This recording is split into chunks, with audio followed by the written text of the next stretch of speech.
Hey guys, welcome to success Dilip. मैं दिलीप कुमार, स्वागत है आपका इस वीडियो में। तो दोस्तों, एक बहुत बड़ी डिपार्टमेंट से वैकेंसीज आ चुकी है डीएमआरसी की तरफ से, Delhi metro rail corporation limited की तरफ से। यहाँ पर सरकारी नौकरी की वैकेंसीज आउट की गई है।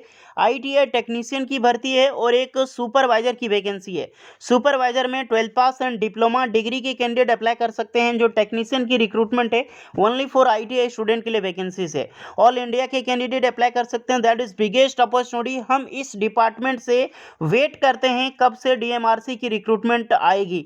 और फाइनली गाइस, डीएमआरसी की तरफ से एक नई वैकेंसीज रिक्रूटमेंट को देखने को मिली है 2023 में। चलिए डिटेल नोटिफिकेशन वाइज बात करेंगे कि कौन कौन से लोग एलिजिबल हैं अप्लाई करने के लिए। इसमें एलिजिबिलिटी कंडीशन का क्राइटेरिया थोड़ा सा अलग होने वाला है, तो वीडियोस को ध्यानपूर्वक देखना, तभी आपको सारी डिटेल में आपको समझ आने वाली है।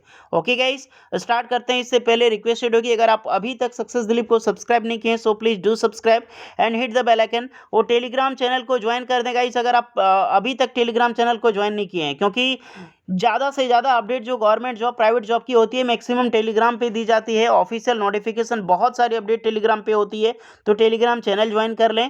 और वीडियोस के नीचे कमेंट में ज़रूर बताएं आपका डीएमआरसी में जॉब कौन सी पोस्ट का बेस्ट लगता है, या फिर इंडिया का कौन सा डीएम रेलवे मेट्रो है जो कि सबसे बड़ा है। चलिए बात करते हैं आगे। सो गाइस, ये है official notification Delhi metro rail corporation limited. बिल्कुल ये डीएमआरसी की रिक्रूटमेंट है। Requirement of non executive for DMRC Mumbai project. ये जो वैकेंसीज रिलीज की गई है, Mumbai project deputation post retirement contractual engagement, जिसे हम पीआरसी के नाम से जानते हैं, उस बेसिस पे रिक्रूटमेंट आउट की गई है। डीएमआरसी सेम वैकेंसी से, ध्यान रखना, दिल्ली मेट्रो रेलवे का और इंडिया का सबसे बड़ा रेल नेटवर्क है डीएमआरसी, मेट्रो रेल नेटवर्क है। यहाँ पर लाखों पोस्ट जो है जॉब्स अपॉर्चुनिटी के लिए निकलती है और हम वेट करते हैं। अब बात करते हैं एलिजिबिलिटी कंडीशन की। सो प्लीज इसमें ध्यान रखना, to meet the immediately requirement of personal operation and maintenance work for Mumbai. Mumbai में एक प्रोजेक्ट है जो कि डीएमआरसी के अनुसार ये चलती है। अब सोचो, मुंबई में प्रोजेक्ट चलती है, डीएमआरसी का कैसे चलेगी? जाहिर सी बात है, बट डीएमआरसी कॉन्ट्रैक्ट के रूप में अलग अलग देश में प्रोजेक्ट लेती है, क्योंकि सबसे सफल मेट्रो प्रोजेक्ट डीएमआरसी का है। तो यहीं पर 3 लाइन एक्वा 9 है, कहीं से रिक्रूटमेंट आउट की गई है। इन्वाइटेड फ्रॉम वर्किंग और या फिर retired in case of post retirement contractual engagement basis experience, या फिर dynamic and moved person of Indian nationality having experience of working in Indian railways. यानी कि जो भी कैंडिडेट वर्किंग हैं, या फिर रिटायर्ड कैंडिडेट हैं, या फिर ऐसे कैंडिडेट हैं जो कि इंडियन रेलवे में वर्क कर चुके हैं, या फिर वर्किंग हैं, तो ये सब सारे कैंडिडेट अप्लाई कर सकते हैं यहाँ पर। ध्यान रखना, क्योंकि आपके पास जो है नॉलेज होनी चाहिए इंडियन रेलवे से जुड़ा हुआ, चाहे मेट्रो से जुड़ा हुआ, कहीं से भी इंडियन रेलवे प्रोजेक्ट में आपने काम किए, वर्किंग है, फिर रिटायर्ड हैं, सभी कैंडिडेट अप्लाई कर सकते हैं। ऑन डेपुटेशन या फिर पोस्ट रिटायरमेंट कॉन्ट्रेक्चुअल इंगेजमेंट, सबके लिए एलिजिबिलिटी कंडीशन है। चलिए पोस्ट देखते हैं। सबसे पहले पोस्ट है रोलिंग स्टॉक्स में। रोलिंग स्टॉक्स में सुपरवाइजर और टेक्नीशियन दोनों की रिक्रूटमेंट हर एक डिवीजन में निकाली गई है। सुपरवाइजर में यहाँ पर अप्लाई करने के लिए जो 3 ईयर की अगर आपने इंजीनियरिंग डिग्री कर रखी है, बोलो सर 3 ईयर की इंजीनियरिंग डिग्री क्या होती है? 4 साल की होती है। तो 4 साल की गाइस को डिप्लोमा करके डिग्री करते हैं तो वो 3 साल की होती है। तो अगर आपने डिप्लोमा भी कर रखी है या फिर डिग्री इलेक्ट्रिकल इंजीनियरिंग में, आप अप्लाई कर सकते हैं। टेक्नीशियन की वैकेंसी है, 10 पास हैं आप, या फिर अगर आपने 12 पास कर रखी है बट आईटीआई पास आउट होना चाहिए इलेक्ट्रिशियन ट्रेड में, एनसीवीटी एससीवीटी कहीं से भी चलेगा। नेक्स्ट है ईएनएम में वैकेंसीज है, और यहाँ पर सुपरवाइजर की वैकेंसीज के लिए फिर से डिप्लोमा इलेक्ट्रिकल इंजीनियरिंग में होनी चाहिए। टेक्नीशियन की यहाँ पर भी वैकेंसी है, जहाँ पर आईटीआई होनी चाहिए इलेक्ट्रिशियन ट्रेड में, एनसीवीटी या फिर एससीवीटी में। ट्रैक्शन में वैकेंसी है, ट्रैक्शन में सुपरवाइजर की डिप्लोमा या फिर डिग्री होनी चाहिए इलेक्ट्रिकल इंजीनियरिंग। टेक्नीशियन में आईटीआई होनी चाहिए इलेक्ट्रिशियन ट्रेड में, एनसीवीटी एससीवीटी कहीं से भी चलेगी। एसएनटी यानी कि सिग्नल एंड टेलीकॉम। अभी ओडिशा में जो रेल हादसा हुआ वो बहुत ही दुखद हादसा है। इंडियाज़ की हिस्ट्री में अगर देखा जाए तो बहुत ही बड़ी दुखद हादसा है, जो कि सबसे बड़ी प्रॉब्लम थी, सबसे बड़ा समस्या इसी का था, सिग्नल का है। सिग्नल उसमें टोटली ग्रीन से रेड हो गई थी। जिसके कारण ये बहुत बड़ी हादसा हुआ एसएनटी के कारण, और एसएनटी में ही वैकेंसीज निकाली गई यहाँ पर दिल्ली मेट्रो में। तो एसएनटी का ही प्रोजेक्ट जो मिस्टेक हुआ था उड़ीसा में। सुपरवाइजर की वैकेंसीज है, इंजीनियरिंग डिग्री होनी चाहिए।